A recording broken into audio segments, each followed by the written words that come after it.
बिस्मिल्लाहिर्रहमानिर्रहीम। अस्सलाम वालेकुम नाज़रीन, उर्दू ट्रिब्यून में खुशामदीद। नाज़रीन, आज के आलमी मंजरनामे में बात करेंगे हम शाम की मौजूदा सूरत हाल में, जहाँ तकरीबन 2 करोड़ के करीब 16 मिलियन लोग इंसानी इमदाद के मोहताज हैं, जिनमें तकरीबन 7 मिलियन बच्चे भी शामिल हैं। बेघर अफराद और मुहाजिरीन को खुराक, पानी, सेहत की सहूलत और दीगर बुनियादी ज़रूरियात की शदीद किल्लत का सामना है। ज़्यादातर अस्पताल मुकम्मल तौर पर फ़ाल नहीं है और पानी, बिजली और खुराक की फराहमी में बड़ी मुश्किलात का सामना है। बच्चों की तालीम भी मुतासिर हो रही है। तकरीबन 2 मिलियन से ज़ायद बच्चे स्कूल जाने से कासिर हैं। रूस, ईरान और दीगर इलाकाई ताकतों की किरदार के साथ मगरबी ममालिक की क्या हिकमत अमली है, इस बारे में हम बात करेंगे। आज हमारे साथ मौजूद हैं पाकिस्तान से मोहम्मद बिलाल इफ्तिखार खान, जिनकी आलमी अमूर पर बड़ी गहरी नज़र है। बिलाल साहब, क्या देखते हैं आप इस मामले को, ये पेचीदा मामले को आप किस नज़र से देखते हैं? देखिए, हम पिछले प्रोग्राम में भी हमने डिस्कस किया था जो हालात बाथ पार्टी के आने के बाद से जो शाम के अंदर चल रहे थे, और फिर हामा मैसेकियर 82 का, और उसके बाद दमिश्क स्प्रिंग के अंदर जिस तरीके से ट्रीट किया गया, और फिर जिस तरीके से अरब स्प्रिंग जब आई है 2011 में, जिस तरीके से बशार ने अपने ही लोगों के ऊपर टैंक चढ़ाए और जिस तरीके से उनको ट्रीट किया, तो ये चीज़ तो लिखी जा चुकी थी कि जब कोई हुकूमत अवाम की सपोर्ट खो देती है तो एंड पे उसे फॉल करना ही होता है।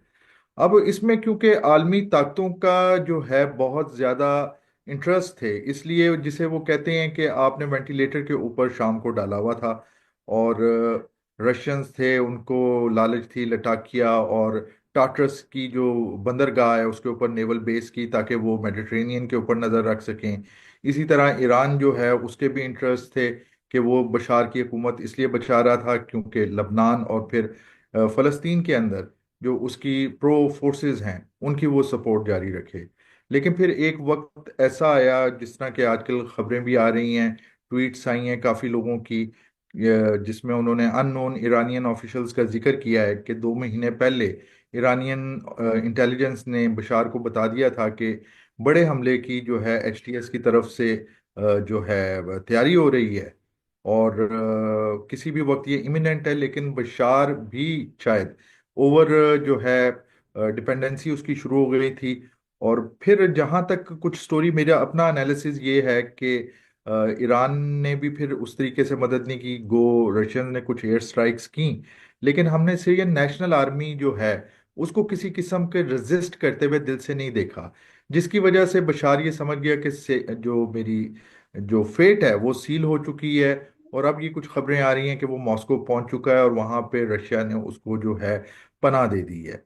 इसकी हुकूमत का इस खात्मा हो चुका है अब, हो चुका है, वो उसने जाने से कब्जा पहले हो ये गया है दूसरे ग्रोहों का। हो गया है।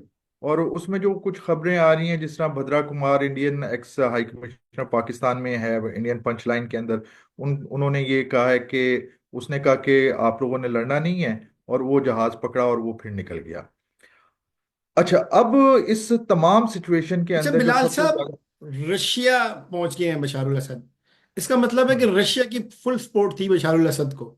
ये अब बिल्कुल थी अब वो, रशिया की इसीलिए। फिर वहां पे एक रिट जो है वो खत्म हो गई है।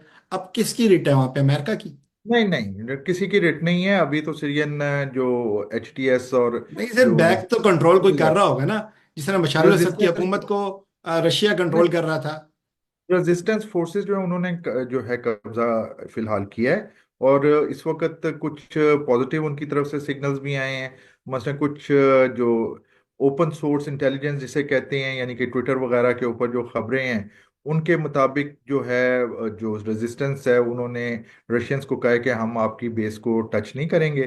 तो फॉर शॉर्ट टर्म तो कोई इस तरह का नहीं है।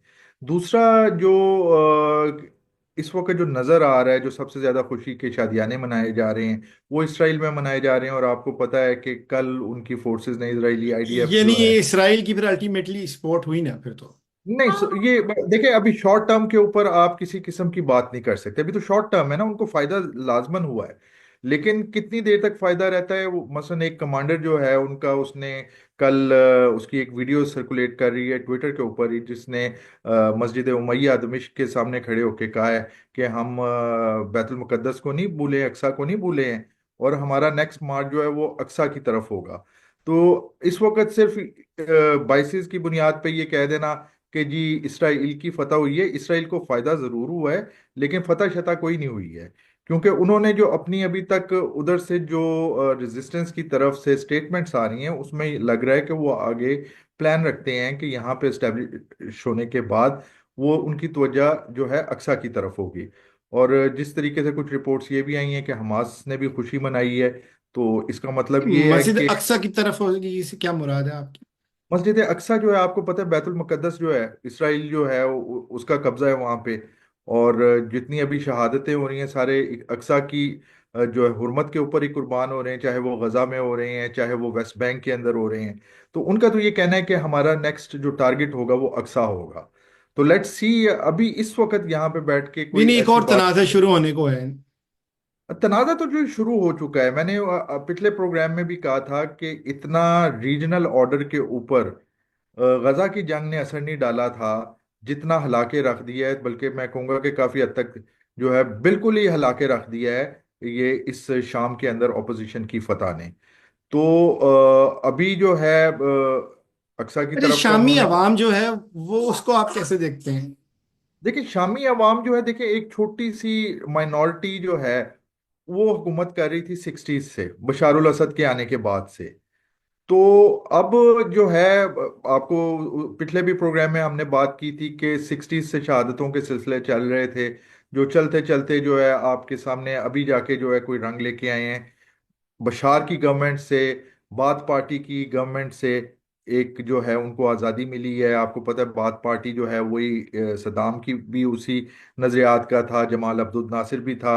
73 की वॉर के बाद, अरब इसराइली वॉर के बाद कहीं जाके ये अरब नेशनलिज्म जो उस जमाने में अनवर सादात था, तो ये अमेरिकन कैंप की तरफ होना शुरू हुए। तो बेसिकली तो इनकी इंक्लिनेशन सोवियत आइडियोलॉजी पे ही चल रहे थे, सोवियत यूनियन सोशलिज्म के करीब थे। तो अब वो मामला खत्म हो गया है। नहीं, कहने का मकसद तो ये है कि जो इस टाइम शामी अवाम जो है वो किस तरफ है, वो खुश खुश है, है या वो वो उसके खुश क्या है, जज्बात वो हैं? खुश है, वो खुश है। आपने देखा नहीं कि कल तस्वीरें भी आ रही थी कि एक पायलट जिसने 82 के अंदर अपने लोगों के ऊपर बॉम्बिंग से रोक दिया था, उसको तकरीबन 40 साल के बाद आज़ादी मिली है। वो जवान जेल में गया था, बुढ़ापे के अंदर वो बंदा बाहर आया है, 40 साल उसने नहीं देखी। इसी तरीके से जब रेजिस्टेंस ने जो असद की जेलें तोड़ी हैं, तो वहाँ पे खवातीन को जिस तरीके से भेड़ बकरियों की तरह बंद किया हुआ था, जिस तरीके से एक लड़की बरामद हुई है जो जहनी तवाज़ुन जिसका सही नहीं है, वो कहती है कि मैं 19 साल की उम्र में गई थी और अब वो 30s के अंदर 40s के अंदर वो पहुंच चुकी हुई है। तो आप अंदाजा कर सकते हैं कि एक जुल्म का, एक डिक्टेटरशिप का बाजार तो गर्म था जो हमने अपनी यानी होश के एक अंदर। डिक्टेटरशिप का, आमरीत का एक ऐड खत्म होने पे शामी अवाम जो है वो बड़ी खुश हो रही है। खुश है, वो बहुत खुश है, लेकिन वो कहते हैं ना कि अभी आगे इम्तिहान और भी बहुत से हैं जिसमें से उनको गुजरना पड़ेगा। अभी तो देखें फतह हुई है, लेकिन इसराइल खास तौर के ऊपर, और आपको पता है कि अमेरिकन ने भी ये ऐलान कर दिया कि हम अपनी बेस जो है उसको नहीं छोड़ेंगे, क्योंकि हमने हालात पे नजर रखनी है। अमेरिकन की पूरी कोशिश होगी किसी तरीके से रशियंस का बोरिया बिस्तरा यहाँ से पैक करवाया जाए। तो ऑब्वियसली अब क्या होगा कि टर्किश जो है वो कर्द से, आपको पता है कि 2 महीने, महीना 1.5 महीने पहले उनके एरोस्पेस फैक्ट्री पे भी हमला हुआ था और काफी उसके कुरे उन्होंने इधर निकाले थे। और वो बार बार रशियंस को भी कह रहे थे कि इन कुर्दों को आप कंट्रोल अच्छा, करें। तुर्की और ईरान का क्या इस टाइम असर पड़ रहा है उनके ऊपर? देखिए दोनों के अपने अपने मफादात हैं, कहीं पे वो टकराते हैं कहीं पे नहीं टकराते हैं, लेकिन उन दोनों को ये पता है कि अगर हम साथ मिलके रहेंगे तो वो ज्यादा बेहतर रहेगा। दो डिफरेंट आइडियोलॉजीज हैं। आयरॉनिकली हम मुसलमानों के अंदर जो इस वक्त जो खराबी मुझे लगती है वो ये है कि हम दीन से ज्यादा जो है ना उसकी इंटरप्रिटेशन, ये जिसे फिरका वारियत के ऊपर यकीन ज्यादा रखते हैं। तो हमें हालांकि दीन के ऊपर चलना चाहिए, जो ला इलाहा इल्लल्लाह मोहम्मद रसूलुल्लाह कहता है वो मुसलमान है, और हमें उससे मुसलमान की तरह ही ट्रीट करना चाहिए। लेकिन वो डॉक्ट्राइनल डिफरेंसेस ने हमारे दरमियान बहुत खलीजें जो हैं वो पैदा की हुई हैं। तो ईरान जो है वो जाहिर बात है उसके लिए अब मसला तो पैदा हो गया है कि उसकी जो एक राब्ता था वो कट गया है, जो सीरिया, क्योंकि अब हाथ से निकल गया है।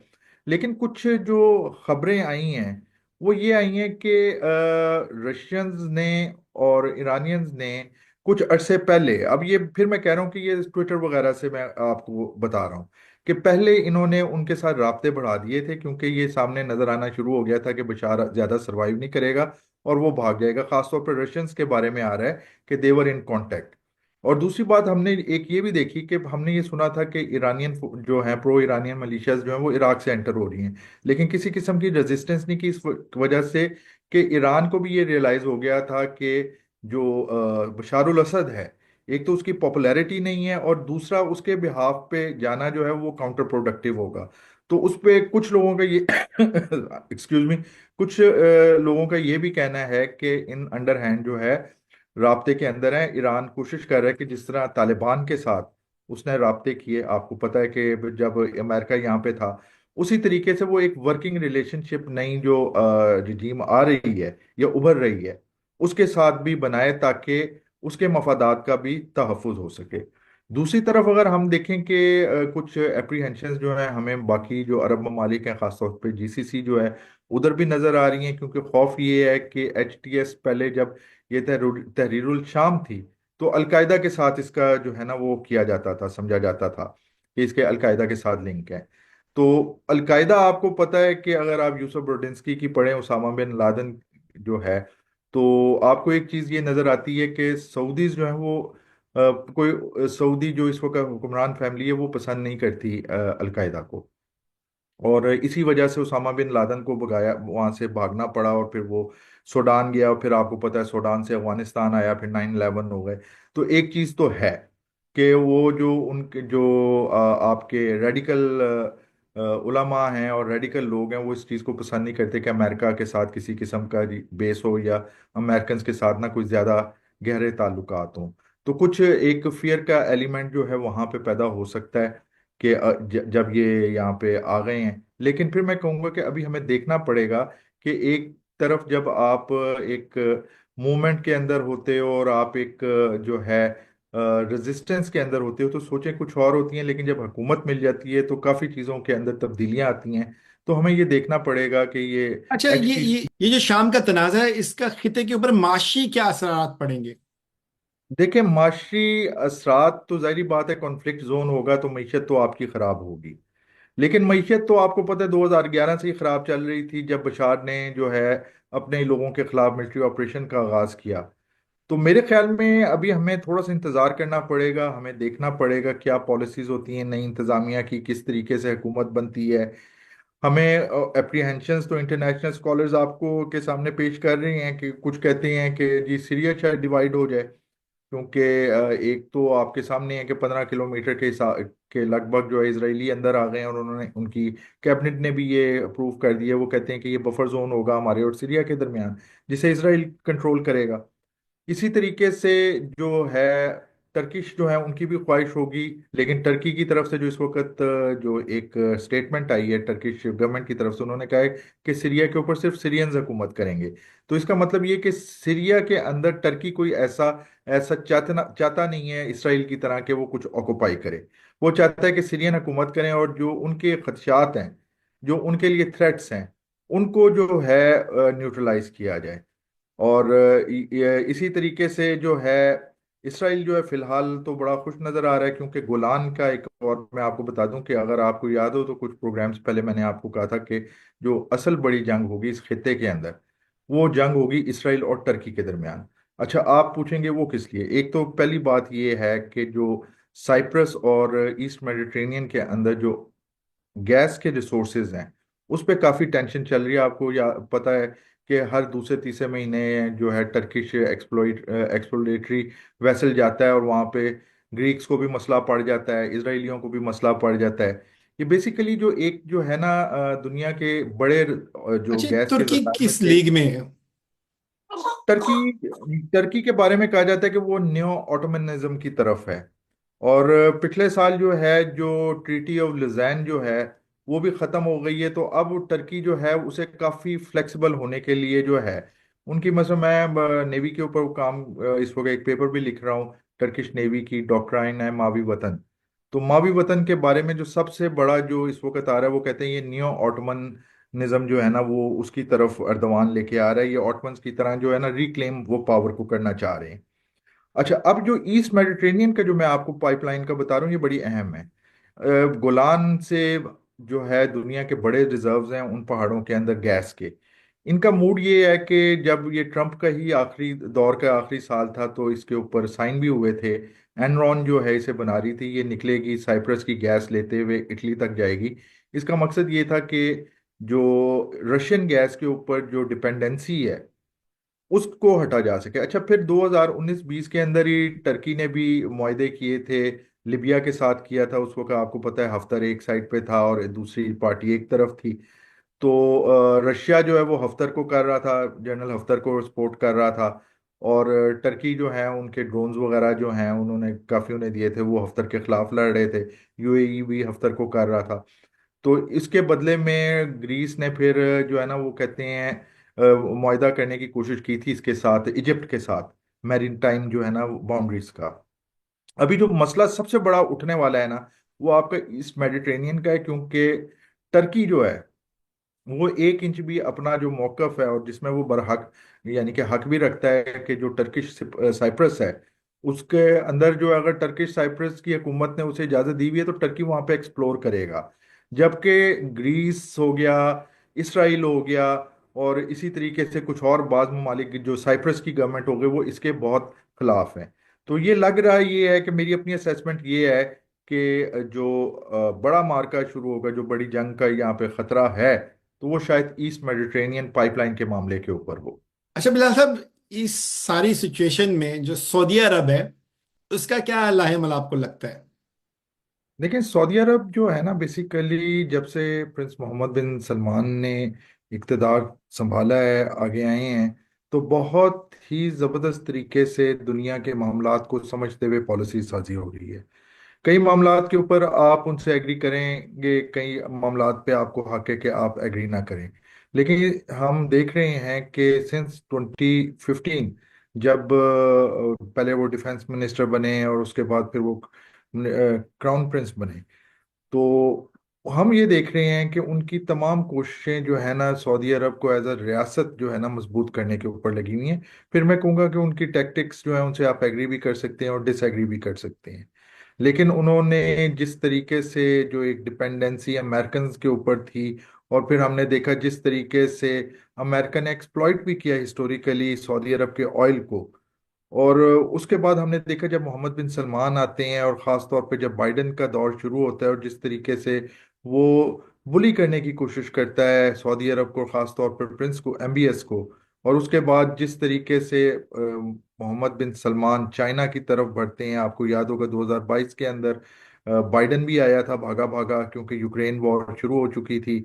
और बाइडन जो है वो चाह रहा था कि ऑयल की कीमतें क्योंकि बढ़ रही हैं तो सऊदी अरब अपना ऑयल प्रोडक्शन ज़्यादा बढ़ाए। लेकिन मोहम्मद बिन सलमान ने सिर्फ एक कोनियों के टकराव के अलावा किसी किस्म का वो उस तरीके से नहीं किया जिस तरह तारीखी तौर पे एक वेलकम दिया जाता था। जबकि जब चाइनीज प्रेसिडेंट शी जिनपिंग आए हैं तो उनको रेड कारपेट दिया गया और उनको वीवीआईपी तरीके से लेके आया गया, और पहली दफ़ा हमने देखा कि अमेरिकन की कई रिक्वेस्ट को सऊदी अरब ने मानने से इनकार कर दिया।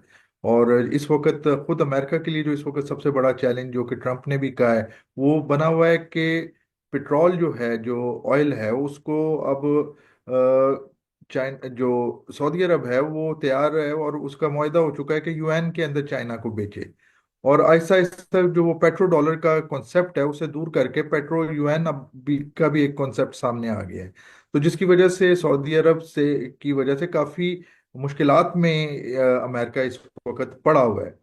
तो सऊदी अरब का किरदार जो है उसके बाद हमने ये भी देखा कि चाइना के साथ मिलके ये मेरे ख्याल में से मोहम्मद बिन सलमान ही थे जो ये कर सकते थे, जो ईरान के साथ रिप्रोचमेंट हुई और फिर एक बड़ा करीबी तौर पे इन्होंने एक दूसरे के साथ चीज़ों को कोऑर्डिनेट करना शुरू किया।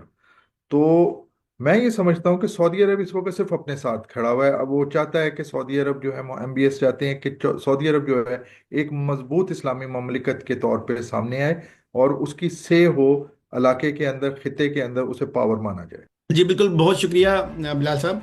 अब देखना यह है कि नाज़रीन, क्या शाम में जारी बहरान का कोई पायदार हल मुमकिन हो सकता है? क्या आने वाले दिनों में इसराइल और तुर्की की जो एक कोई तनाज़ा जो है वो शिद्दत इख्तियार कर सकता है? सऊदी अरब और अमेरिका और बाकी आलमी ताकतों का क्या लाएमल होगा? इसके साथ ही आज के आलमी मंजरनामे से मोहम्मद जुनैर को इजाज़त दीजिए। अल्लाह हाफिज़। अगर आपको हमारा काम पसंद आया है तो वीडियो को लाइक कीजिए, चैनल को सब्सक्राइब कीजिए, कमेंट करके अपना फीडबैक दीजिए और अपने दोस्तों के साथ वीडियो लिंक को शेयर कीजिए।